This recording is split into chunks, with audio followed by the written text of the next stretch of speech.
अस्सलाम वालेकुम नाज़रीन, मैं हूं आफ्ताब चांडिया और आज हम मौजूद हैं डायरेक्टर इंक्रोचमेंट हैदराबाद शकील अहमद कायम खानी साहब के साथ और आज हम बात करेंगे इनसे। सर, मेरा आपसे ये सवाल है कि ज़राए से हमें पता चला है कि हेस्को हैदराबाद की जानिब से आपको इंक्रोचमेंट के हवाले से एक लेटर मौसूल हुआ है, जिसमें जो ट्रांसफ़र लगे हुए हैं उनके नीचे जो इंक्रोचमेंट है उसके हवाले से आपको कहा गया है कि वहाँ से उस इंक्रोचमेंट को हटाएं। तो इसके हवाले से आपने क्या इकदाम उठाए हैं?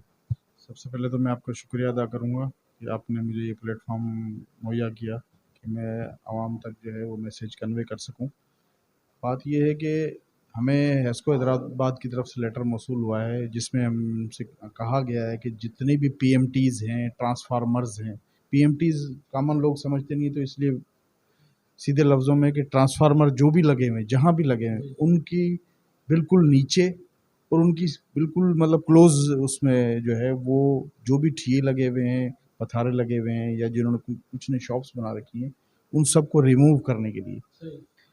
उसकी वजह ये है कि उसकी वजह ये है कि लास्ट ईयर भी लतीफ़ाबाद के अंदर जो है वो एक इंसिडेंट हुआ था जिसमें 7-8 लोग 9 लोग जो है तकरीबन अपनी जान से हाथ धो बैठे थे। उसके अलावा रिसेंटली भी जो है वो एक हादसा हुआ है ट्रांसफार्मर का, जिसमें 8-9 अफराद ज़ख्मी हुए हैं। तो गर्मियों का सीज़न है, ज़ाहिर सी बात है, ट्रांसफार्मर है वो उसमें ऑयल भी होता है।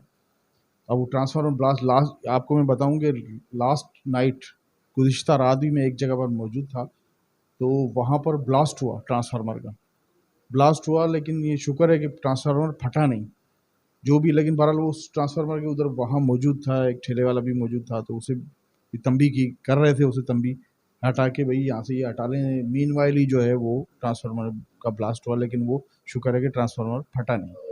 तो इसलिए ये पब्लिक की सेफ्टी के लिए, ये लोग ये समझते हैं हम कोई भी इंक्रोचमेंट या कोई चीज़ करते हैं तो अब जो इंक्रोचमेंट है, अब जैसे ये ट्रांसफार्मर वाली अगर वो ब्लास्ट होता है, कुछ होता है, तो फिर क्या कहते हैं कि जी इदारे काम नहीं कर रहे। अभी हम जब से ये लेटर आया है 3 से 4 दिन हो चुके हैं, मैं मेरे इंचार्ज हैं, मेरे अंडर जो है ना लतीफ़ाबाद के इंचार्ज हैं नासिर लोधी साहब, ये मेरी पूरी टीम, मतलब 2 शिफ्टों में मेरी टीम काम कर रही है। वो मुसलसल इस पे फोकस है हमारा, और भी हम इंक्रोचमेंट रिमूव कर रहे हैं, लेकिन इस पे भी खुसूसी हमारा फोकस है कि ये जो रिमूव करने के लिए कि ट्रांसफार्मर्स और पीएमटी के नीचे जो भी या उसके बिल्कुल क्लोज सर्किट में जो भी चीज़ें हैं, पथारे हैं या जो भी ठिए हैं, उनको रिमूव करने के लिए, क्योंकि ये पब्लिक की सेफ्टी है। फैसलाबाद के जो तकरीबन चौराहे यहाँ पर मौजूद हैं, जिन पे रोडों के ऊपर बाज़ औक़ात हमने देखा है कि ठेले पथारे जिनकी वजह से बहुत रश हो रहा है और इनको हटाया जाता है, पर कुछ अरसे के बाद जो है कि फिर दोबारा से वो आके उसी जगह बैठ जाते हैं, फिर इंक्रोचमेंट दोबारा करनी पड़ती है। इसके लिए कोई ऐसा लाहे-अमल नहीं जोड़ा जाए जिससे ये है कि ये एकदम से एक बार में ही ख़त्म हो जाए? बात ये है कि जिस इंक्रोचमेंट की आप बात करते हैं उसको हम लोग कहते हैं सॉफ्ट इंक्रोचमेंट। अब बात ये, एक ठेले वाला आम का सीज़न है इस वक्त, ठेले वाला आम का ठेला लगा रहा है, तो अब उसको हम वहाँ से रिमूव भी कर देते हैं। तो ज़ाहिर सी बात है, हम रिमूव करके हम एक कार्रवाई करते हुए आगे जा रहे हैं, तो हम जब वापस मतलब जब तक आते हैं तब तक वो ज़ाहिर सी बात है हम लोग वहाँ से तो उसी टाइम हट जाते हैं वो, लेकिन अगर वो दूसरे दिन लग जाते हैं हमारी टीम तो कंटिन्यू काम कर रही है। लेकिन बात ये है कि अब उसको हम उन पे फ़ाइन भी करते हैं, सब चीज़ करते हैं। अभी रिसेंटली हम तकरीबन 1 हफ़्ते से हमने ड्राइव जो है शुरू की हुई है एंटी इंक्रोचमेंट, और तब जो है उसमें मेरी टीम जो है मुसलसल काम कर रहे हैं। हमारा फोकस इसी बात पे ही है कि सबसे पहले सॉफ्ट इंक्रोचमेंट जो है वो उसको, क्योंकि वो ट्रैफिक जाम और उसका जो है सबब बनती है, तो इसलिए हम उस पर फोकस किया और हमने काफ़ी काम किया भी है। दिन रात, सुबह से लेकर हम रात 12-1 बजे तक भी हम ऑन रोड होते हैं। आपने ट्रांसफ़र के नीचे पीएमटीज़ के नीचे जो आपने अभी इंक्रोचमेंट स्टार्ट की है, उसके हवाले से आपके पास है एक तो स्टाफ कितना है, और दूसरी बात ये है कि सिक्योरिटी का जो है मुझे समझ में ये चीज़ नहीं आती कि आप जब भी इंक्रोचमेंट करने के लिए कहाँ जाते हैं तो पुलिस का अमला आपके साथ इतना ज़्यादा नहीं होता। इसके हवाले से आपको सिक्योरिटी खदशात वगैरह भी होते हैं? बात ये है कि सिक्योरिटी खदशात तो हमें हर वक्त होते हैं, एक बात। दूसरी बात ये है कि गवर्नमेंट का एक और इदारा है जो पुलिस के अंडर बनाया गया है, एंटी यानी एक एंटी इंक्रोचमेंट है जो कि लोकल गवर्नमेंट के मातहत है, एक एंटी इंक्रोचमेंट है जो कि पुलिस के अंदर बनाया गया है, एंटी इंक्रोचमेंट सेल। लेकिन बदकिस्मती ये है कि हमारी कोऑर्डिनेशन जो है, कोऑर्डिनेशन कह लें या उनकी सपोर्ट कह लें, कि हमारे साथ नहीं है। हम अपनी सेल्फली जो है वो जो भी हम कार्रवाई करते हैं उसमें हमारे वर्कर्स हैं जो हमारे काम करने वाले हैं, मतलब यहाँ ऐसे भी वाक़यात हुए हैं कि वो हमारे जो टीम के मेंबर हैं जो काम करते हैं फील्ड में, उन्हें बाकायदा गोलियां भी लगी हैं, गोलियां भी मारी गई, उन्हें गोलियां लगी हैं वो मतलब काम करते हुए। लेकिन उसके बावजूद भी अभी तक हमें, डीसी साहब बहुत अच्छे हैं हैदराबाद के, ठीक है, एडमिनिस्ट्रेटर साहब, डीसी साहब, एमसी साहब, सबका हमारा कॉपरेशन हमें हासिल है। हम मतलब जिस टाइम भी हमें किसी सपोर्ट की ज़रूरत है ये फ्राहम करते हैं। लेकिन बात ये है कि जो हमें मेन सपोर्ट चाहिए सिक्योरिटी की, तो वो अब पुलिस से हम रब्ता करते हैं तो वो ये कहते हैं कि नफरी का इशू है, तो ये हमें इशू है। दूसरा इशू हमें जो है अभी स्टाफ का है, तो वो हमारे जो एडमिनिस्ट्रेटर साहब हैं और एमसी साहब हैं, उन्होंने मतलब हमारी उनसे मीटिंग हुई है, तो अब इंशाल्लाह 2-4 दिनों में जो है स्टाफ जो है, हमें जो शॉर्टेज है स्टाफ की, वो हमें प्रोवाइड कर दिया जाएगा।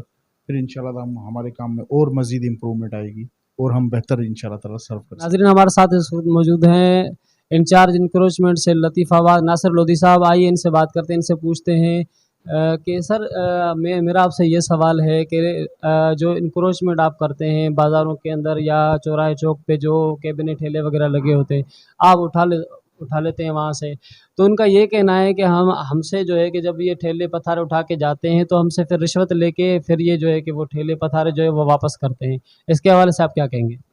नहीं, इसका तरीक़ेकार ये होता है कि जो सामान भी हम शहर से उठाते हैं, चाहे वो ठेला हो, पथारा हो या जो भी है, उसका फिर तरीक़ेकार ये है कि हमारे पास प्रूफ़ार्मा बना हुआ है और 2013 के एक्ट के तहत जो है हम हर्जा खर्चा की मद में उनका एक चालान करते हैं, जो कि सिंध बैंक में जमा कराया जाता है।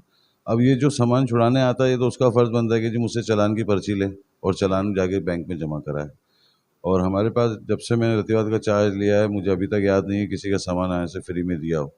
जिसका भी सामान देते हैं चालान की मद में देते हैं और वो चालान सिंध बैंक में जमा कराया जाता है बाकायदा। इसकी प्रोग्रेस रिपोर्ट हर महीने हम इदारे में भी जमा कराते हैं। सामान उठाया जाता है, ये कितने दिनों के बाद जो इनको वापस किया जाता है? इसका जो हमारे पास तरीक़ेकार है कि पनिशमेंट के तौर पे हम इसको 3 दिन तक तो रोक सकते हैं और रोकते भी हैं। 3 दिन से ज़्यादा भी हो जाता है और उसके बाद हमें इसको ज़ाहिर बात है देना है वापस।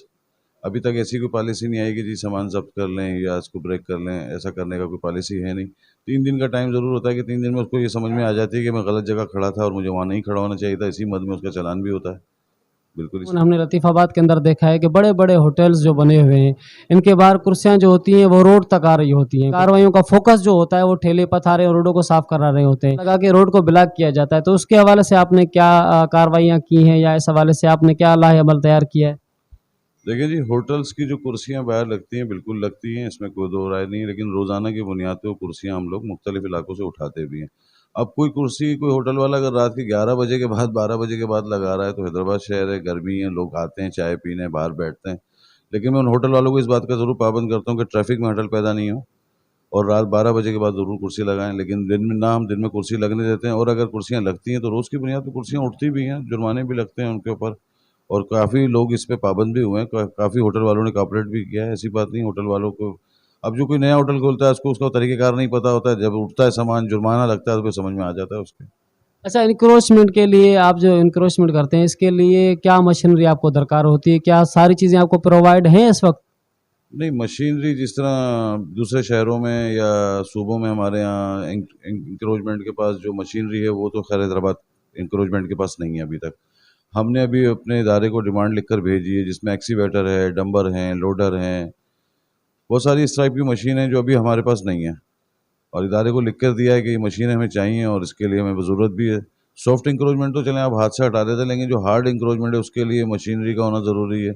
अब अभी हम एचएमसी हैदराबाद जो है वो जब इस तरह का कोर्ट का कोई ऑर्डर होता है तो फिर मशीनरी हमें रेंट पे लेनी पड़ती है। तो इसी साल मैंने पूरी एक लिख कर दी है उनको नोटशीट कि भाई हमें ये मशीनरी दी जाए। काफ़ी कॉलोनीज़ के अंदर हमने देखा है कि एनक्रोचमेंट के दौरान पथराव हुआ है, तो जब कोई बंदा ज़ख्मी होता है या कुछ होता है, उसका ज़िम्मेदार फिर कौन है? ज़िम्मेदार तो खैर ज़ाहिर बात है हम खुद ही हैं। अब पुलिस का जहाँ तक आपका सवाल था कि पुलिस की हालत ये है कि अभी हमारी एसएसपी हैदराबाद से लास्ट टाइम को 4 दिन पहले मुलाकात हुई है, मीटिंग हुई है और उन्होंने मुझे पूरा यकीन दिलाया है इस बात के ऊपर कि इंशाल्लाह ताला आप जब भी कहीं मूव करेंगे तो पुलिस आपके साथ ज़रूर जाएगी।